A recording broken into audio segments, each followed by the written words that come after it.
এই শীতে বাচ্চাদের জন্য কেমন ফ্রক তৈরি করা যায় তার একটি ডিজাইন নিয়ে আসলাম আজকে। তো হ্যালো এভরিওয়ান, আসসালামু আলাইকুম। কেমন আছেন সবাই? আশা করছি ভালো আছেন।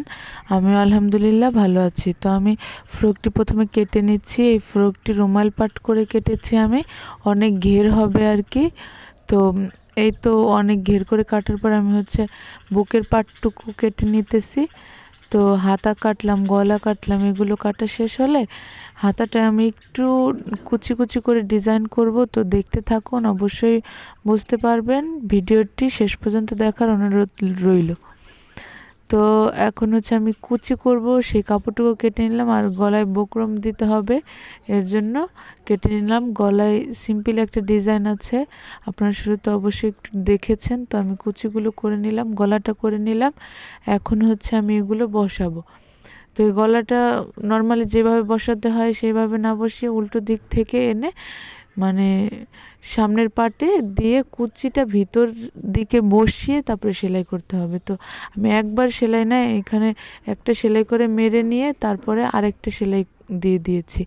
গলার উপরে আমি দুইটা সেলাই দিয়ে দিয়েছি। তো দেখতে সত্যিই সুন্দর লাগছে। তো আমার কাছে ভালো লাগছিল, করতেও তো খুব ভালো লাগলো।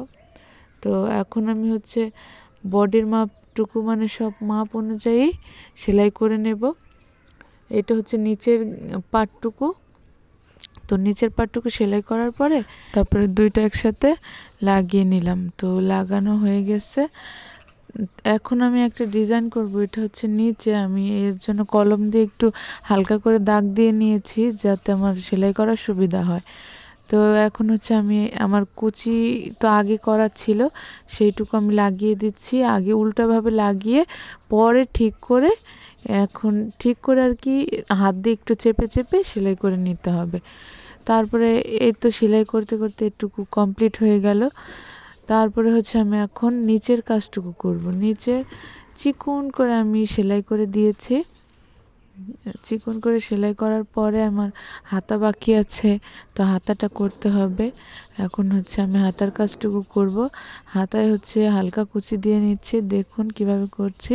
আর হাতার সামনে যেইটা নিচে বলে ওইখানে আমি রাবার ইউজ করেছি। রাবার ইউজ করে হালকা কুচি কুচি পড়েছে।